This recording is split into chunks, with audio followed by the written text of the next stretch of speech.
नमस्कार दोस्तों, मैं प्रभात तिवारी और सार्थक क्लासेस में आप सभी लोगों का एक बार फिर से बहुत बहुत स्वागत है। दोस्तों, आज के वीडियो में हम बात करने वाले हैं वन लाइनर फैक्ट्स की। देखिए, होता क्या है, हमारा ऐसा मानना है कि जब आप किसी एग्ज़ाम की तैयारी करते हैं तो सबसे पहले तो आप अपने पाठ्यक्रम के अकॉर्डिंग तैयारी करते हैं। और जब एक बार पाठ्यक्रम के अकॉर्डिंग आप सारे फैक्ट्स तैयार कर लेते हैं तो लास्ट मोमेंट में मुझे ऐसा लगता है कि आपको अपनी तैयारी वन लाइनर के माध्यम से करना चाहिए, क्योंकि वन लाइनर फैक्ट्स में रैंडमली फैक्ट्स आते हैं और सारे फैक्ट्स इंपॉर्टेंट होते हैं। ज़्यादा से ज़्यादा रिवीजन आप कर सकते हैं और उन एरियाज़ को भी कवर कर सकते हैं जिनको किसी कारणवश आप अपने नोट्स में या पाठ्यक्रम को तैयार करते समय कवर नहीं कर पाए। तो इसी कड़ी में स्टार्ट करते हैं आज का वीडियो और देखते हैं कुछ इंपॉर्टेंट फैक्ट्स। और सबसे पहला फैक्ट्स जो है हमारे पास वो संबंधित है मिसमी पहाड़ियाँ। मिसमी पहाड़ियाँ भारत के अरुणाचल प्रदेश की उत्तर पूर्वी सीमा पर स्थित है और यह पूर्वांचल पहाड़ियों की सबसे ऊंची श्रेणी है। इन पहाड़ियों पर चीड़ और बांस के जंगल पाए जाते हैं और इतना ही नहीं, डाफा बाम जो है, डाफा बाम मिसमी पहाड़ियों की सबसे ऊंची चोटी है और मिसमी जाति का निवास स्थान भी यहीं पर है। तो मिसमी पहाड़ियाँ कहाँ पर स्थित है? तो अरुणाचल प्रदेश में स्थित है। ठीक है, इन पहाड़ियों में मुख्यतः किसके पेड़ पाए जाते हैं? तो चीड़ और बांस के जंगल पाए जाते हैं। तो ये कुछ फैक्ट्स हैं जो आपके एग्जाम की दृष्टि से इंपॉर्टेंट हो सकते हैं। अगला फैक्ट देखते हैं। भारत में आयकर अधिनियम 1961 कब से प्रभावित हुआ था? तो ये प्रभावित हुआ था 1 अप्रैल 1962 से। आयकर अधिनियम 1961 में कुल कितनी धाराएं और अनुसूचियां शामिल हैं? तो इसमें कुल 298 धाराएं हैं और 14 अनुसूचियां हैं। इसके बाद अगला फैक्ट है मिकिर पहाड़ी। मिकिर पहाड़ी असम के काजीरंगा राष्ट्रीय उद्यान के दक्षिण में स्थित है। ये पहाड़ी और ये पूरी मिकिर पहाड़ियों का पूरा एक समूह है। तो वैसे अगर क्वेश्चन आ जाता है कि मिकिर पहाड़ियाँ किस राज्य में स्थित है, तो ये असम में स्थित है।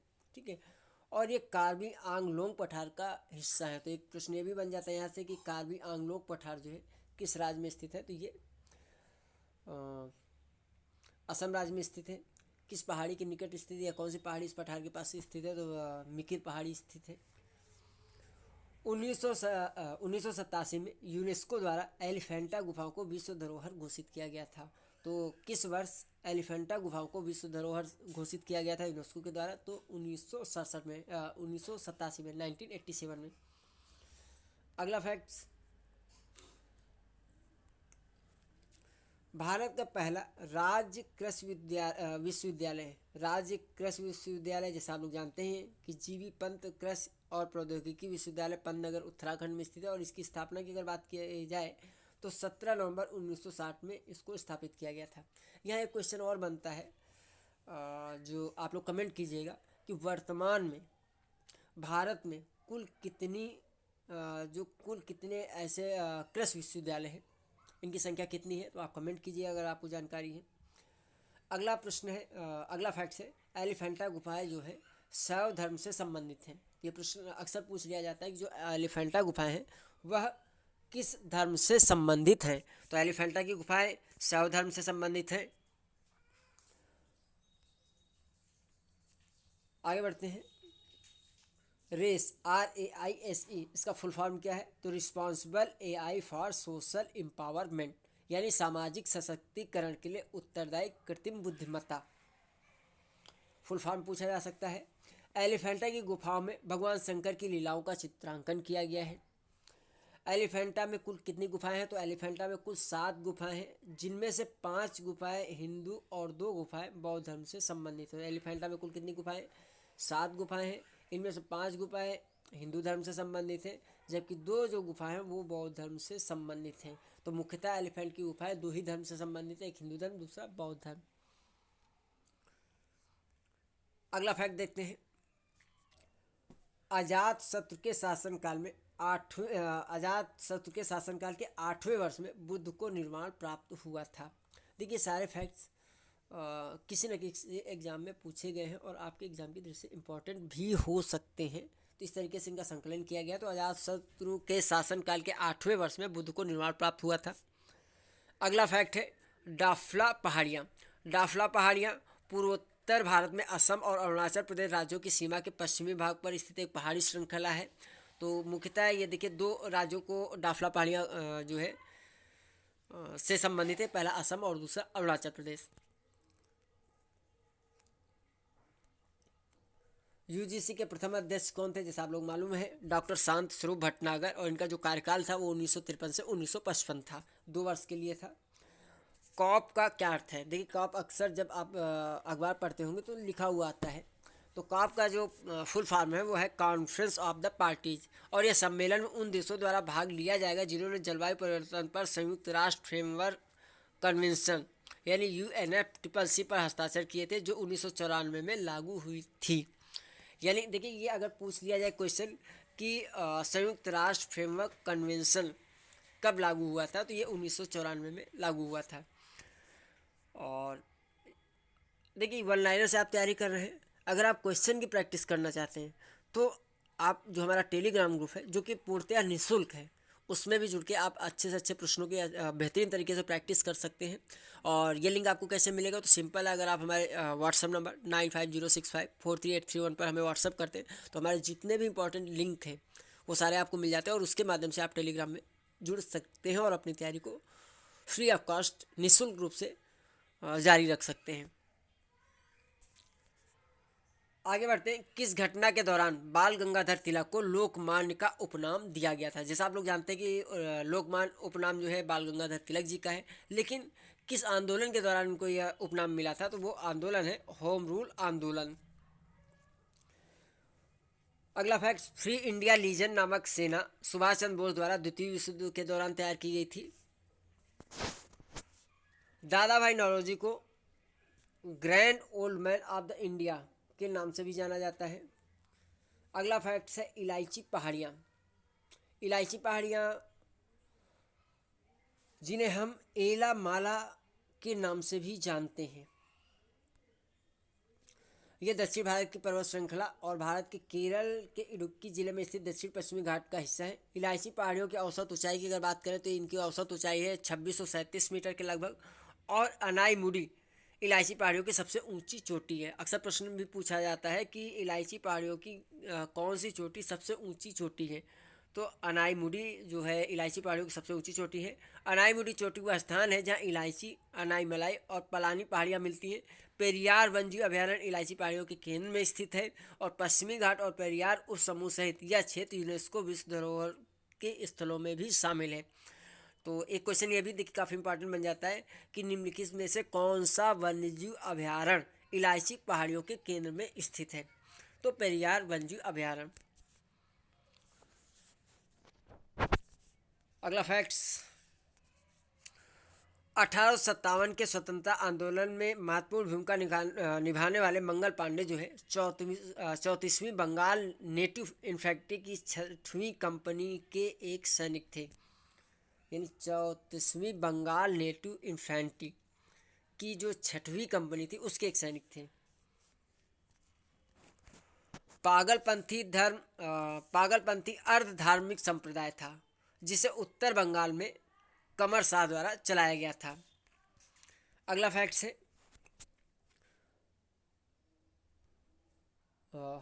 राजा राम मोहन राय ने 20 अगस्त 1828 को, कब 20 अगस्त 1828 को कलकत्ता में ब्रह्म समाज की स्थापना की थी, और इसका उद्देश्य था कि समाज में जो बुराइयां व्याप्त हैं उनको समाप्त किया जाना। उन्होंने 1815 में एकेश्वरवाद के प्रचारार्थ आत्मीय सभा का गठन किया था। तो आत्मीय सभा का गठन कब किया था, 1815 में, जबकि ब्रह्म समाज की स्थापना कब हुई थी, 1828 में। किसने की थी, राजा राम मोहन राय ने। आगे बढ़ते हैं,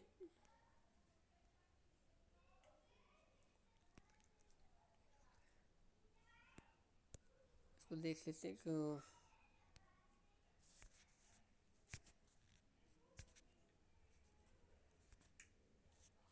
1899 में नासिक में मित्र मेला नामक एक क्रांतिकारी संस्था की स्थापना हुई थी, और बाद में 1907 में इसे जो है अभिनव भारत नामक संगठन में परिवर्तित कर दिया गया था।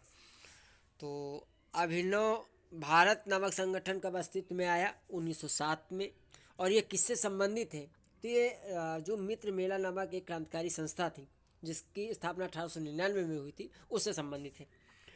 भारत ने अपना पहला एक दिवसीय अंतर्राष्ट्रीय क्रिकेट मैच कब और कहाँ खेला था? तो भारत ने अपना पहला एक दिवसीय अंतर्राष्ट्रीय क्रिकेट मैच लॉर्ड्स में 1974 में इंग्लैंड के विरुद्ध खेला था। Poverty and un-British rule in India नामक पुस्तक के लेखक दादा भाई नौरोजी।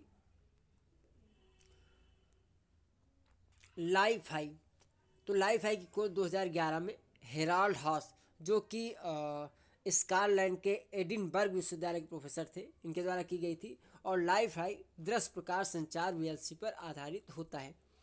लाइफ हाई की तकनीक में लैंप ड्राइवर, फोटो डिटेक्टर और एलईडी लैंप का उपयोग किया जाता है। तो लाइफ हाई में पूछा जा सकता है कि लाइफ हाई तकनीक में निम्नलिखित में से किसका उपयोग नहीं किया जाता है, या निम्नलिखित पर विचार कीजिए। यहाँ पे नाम दे दिया जाएगा और पूछ लिया जाएगा इनमें से कौन कौन लाइफ हाई तकनीक से संबंधित है या है। तो इस तरीके से क्वेश्चन बन सकता है यहाँ पर। अगला प्रश्न, उत्तर प्रदेश में किसान भाई योजना कब लागू की गई थी? तो 1992 में लागू की गई थी। पद्मश्री से सम्मानित प्रथम एथलीट कौन है? तो ये मिल्खा सिंह है, जिनको 1959 में पद्मश्री अवार्ड दिया गया था। क्षेत्रफल के अनुसार उत्तर प्रदेश का सबसे जो छोटा जिला है वो हापुड़ है। प्रश्नावली के प्रकार, देखिए प्रश्नावली कितने प्रकार की हो सकती है? तो बंद या प्रतिबंधित प्रश्नावली, खुली या अप्रतिबंधित प्रश्नावली, चित्रयुक्त प्रश्नावली, मिश्रित प्रश्नावली। तो ये कुछ प्रकार हैं प्रश्नावली के जो क्वेश्चनायर होता है रिसर्च में उसके। महमूद गजनी के हमले के बाद सोमनाथ मंदिर का पुनर्निर्माण किसने कराया था? तो महमूद गजनी के बाद सोमनाथ मंदिर का पुनर्निर्माण कराया था भीमदेव ने। बंगाल का पहला क्रांतिकारी संगठन कौन सा था? तो यह अनुशीलन समिति थी। वारिंद घोष और भूपेंद्र नाथ दत्त के सहयोग से 1907 में कलकत्ता में अनुशीलन समिति का गठन किया गया था। तो देखिए यहाँ पे 2-3 क्वेश्चन बन जाते हैं। निम्नलिखित में कौन सा अनुशीलन समिति से संबंधित नहीं है? अनुशीलन समिति की स्थापना कब की गई थी? अनुशीलन समिति की स्थापना किस शहर में की गई थी? तो 1907 में की गई थी, कलकत्ता में की गई थी। तो इस तरीके से क्वेश्चन बन सकते हैं। अगला इम्पॉर्टेंट फैक्ट है दोदा बेटा। देखिए दोदा बेटा जो पर्वत है, शिखर है, ये 2 राज्यों को टच करता है, केरल और तमिलनाडु। नीलगिरी पर्वत का सबसे ऊंचा पर्वत है डोडा बेटा, जिसकी ऊंचाई 8,652 फीट है और चोटी के चारों ओर एक आरक्षित वन क्षेत्र है। दोदा बेटा जो है पश्चिमी घाट का हिस्सा है। कभी कभी ये भी पूछ लिया जाता है ना कि यह पर्वत शिखर किस घाट का हिस्सा है, यह किस घाट से संबंधित है, पूर्वी घाट, पश्चिमी घाट, ये इस तरीके से। तो जब भी आप पढ़ाई करें तो थोड़ा सा ये एक्सरसाइज जरूर कीजिए कि क्या क्या क्वेश्चन, किस तरीके से क्वेश्चन की फ्रेमिंग हो सकती है। तो मुझे लगता है कि इससे भी जो फैक्ट्स आसानी से आपके मस्तिष्क पटल पर स्थान बना पाएंगे। और आप लोगों को कभी कभी लगता होगा कि मैं बहुत राय देने लगता हूँ, तो प्लीज़ माइंड मत कीजिएगा मेरी बात को। मुझे लगता है कि कुछ बातें शेयर करनी चाहिए आप लोगों से, हालांकि आप लोग अपने आप में काफ़ी बुद्धिमान हैं। तो चलिए आगे बढ़ते हैं। भारत में पहली बार एक प्रतिनिधि संस्थान पेश किया गया था, भारतीय परिषद अधिनियम 1861 द्वारा। फिजिकल और नेटवर्क लेयर के बीच कौन सी लेयर पाई जाती है? तो डाटा लिंक शेयर पाई जाती है। भारत का सर्वोच्च न्यायालय 28 जनवरी 1950 में अस्तित्व में आया था। और कमांड को ले जाने वाली प्रक्रिया एग्जीक्यूटिंग कहलाती है। कबड्डी की उत्पत्ति भारतीय उपमहाद्वीप के आधुनिक तमिल क्षेत्र में हुई थी। कबड्डी शब्द तमिल शब्द काई पिनी से लिया गया है, जिसका अर्थ है हाथ पकड़ना। और कबड्डी देखिए आप लोगों ने खेला होगा, बहुत सारे लोग अभी भी खेलते होंगे। नहीं तो मुझे याद है कि बचपन में हम लोग बहुत खेलते थे गाँव में, और ख़ासकर जो खेत में जिसकी जुताई होती थी वहाँ पे कबड्डी खेलने में बहुत मज़ा आता था। गदर पार्टी की स्थापना 21 अप्रैल 1913 को गदर पार्टी की स्थापना 21 अप्रैल 1913 को भारत को अंग्रेजों से स्वतंत्र कराने के उद्देश्य से अमेरिका और कनाडा में बसे भारतीयों द्वारा की गई थी। और वह नेटवर्किंग उपकरण जिसका उपयोग कई नेटवर्कों को जोड़ने के लिए किया जाता है, क्या कहलाता है? तो यह कहलाता है राउटर। राउटर का उपयोग कई नेटवर्किंग उपकरणों को आपस में जोड़ने के लिए किया जाता है। और एनी बेसेंट ने कहा था, मैं तो एक भारतीय नगाड़ा हूँ जिसका कार्य सोते हुए को जगाना है ताकि वे अपनी मातृभूमि के लिए जागे और कार्यरत हो सकें। कोयला खानों के लिए प्रसिद्ध सिंगरौली जो है उत्तर प्रदेश के किस जिले में स्थित है? तो उत्तर प्रदेश का जो सोनभद्र जिला है वहाँ पर सिंगरौली खाने पाई जाती है, जो कि कोयला उत्पादन के लिए, कोयला खनन के लिए प्रसिद्ध है। आर्य समाज की स्थापना दयानंद सरस्वती, यानी इनका दूसरा नाम मूलशंकर वाजपेयी भी था शायद, जहाँ तक मैं जानता हूँ। तो आर्य समाज की स्थापना दयानंद सरस्वती द्वारा की गई थी। कब की गई थी? अप्रैल 1875 में। और कहाँ की गई थी? मुंबई में। महेंद्रगिरी पहाड़ी, महेंद्रगिरी पहाड़ी जो है, महेंद्रगिरी चोटी पूर्वी घाट की दूसरी सबसे ऊंची चोटी है और यह उड़ीसा राज्य के दक्षिण में स्थित है। तो प्रश्न बन सकता है महेंद्रगिरी पहाड़ी या महेंद्रगिरी चोटी जो है किस घाट संबंधित है, किस राज्य में स्थित है। तो अगर इतना पढ़ लेंगे वाला यार, तो मुझे लगता है कि याद रहेगा एग्जाम के दौरान। रिवीजन देखिए करना बहुत जरूरी। जो भी आप पढ़ें या जो भी आप वीडियो देखें, तो समय निकाल के, समय कम है तो स्पीड आप बढ़ा दीजिए, आपको लगता है अगर वीडियो की स्पीड कम है। लेकिन जो है कोई वीडियो आप पढ़ने वाला अगर देख रहे हैं तो 2 बार कम से कम जरूर देखें, और 2-3 दिन बाद या 4 दिन बाद एक बार उसको रिवीजन के लिए जरूर सुन लीजिए। सच मानिए अगर आप इतनी एक्सरसाइज करने लगे तो बहुत तेज़ी से आपकी तैयारी और बहुत अच्छी बेहतरीन तरीके से आपकी तैयारी हो जाएगी। नागार्जुन सागर पर सिंचाई परियोजना तमिलनाडु, आंध्र प्रदेश और कर्नाटक का संयुक्त कार्य है। यानी नागार्जुन सागर सिंचाई परियोजना किन किन राज्यों से संबंधित है? तो ये संबंधित है तमिलनाडु, आंध्र प्रदेश और कर्नाटक। भारत शासन अधिनियम 1861 के तहत मुंबई, मद्रास और कोलकाता में उच्च न्यायालयों की स्थापना की गई थी। और देश में विश्वविद्यालयों और महाविद्यालयों के प्रदर्शन का मूल्यांकन करने के लिए विश्वविद्यालय अनुदान आयोग द्वारा बेंगलुरु के राष्ट्रीय मूल्यांकन और प्रत्यायन परिषद यानी NAAC की स्थापना की गई। NAAC यानी नैक की स्थापना की गई थी सितंबर 1994 में। अभी मैं एक खबर देख रहा था कि नैक में कुछ परिवर्तन भी किया गया है। संभवतः जो ग्रेडिंग व्यवस्था थी उसको समाप्त किया गया है। और इसको थोड़ा सा आप लोग देख लीजिएगा। मैं भी कोशिश करूँगा अगले वीडियो में इसमें मैं डिटेल में आपको इसकी जानकारी उपलब्ध कराऊँ। और एक छोटी सी इन्फॉर्मेशन है, आप UPSC असिस्टेंट प्रोफेसर के GK पार्ट की तैयारी या UPPSC असिस्टेंट प्रोफेसर के GK पार्ट की तैयारी करना चाहते हैं हमारे पेड बैच के माध्यम से, तो जानकारी के लिए आप हमारे व्हाट्सएप नंबर 9506543831 पर व्हाट्सएप के माध्यम से संपर्क कर सकते हैं। UPHSC का तो बैच आप लोग जानते हैं पिछले 2.5 सालों से एक्टिव है, और UPPSC का बैच भी एक्टिव हो गया है। और दोनों ही ग्रुप के मेंबर जो है नियमित रूप से अपनी तैयारी को आगे बढ़ा रहे हैं। और मुझे उम्मीद है, पूरा विश्वास भी है कि इसके पेड बैच के माध्यम से भी आप अपनी तैयारी जो है बेहतरीन तरीके से कर सकते हैं। तो आज के वीडियो में इतना ही। हम आपसे फिर मिलते हैं अगले वीडियो में कुछ नए फैक्ट्स के साथ। तब तक के लिए नमस्कार।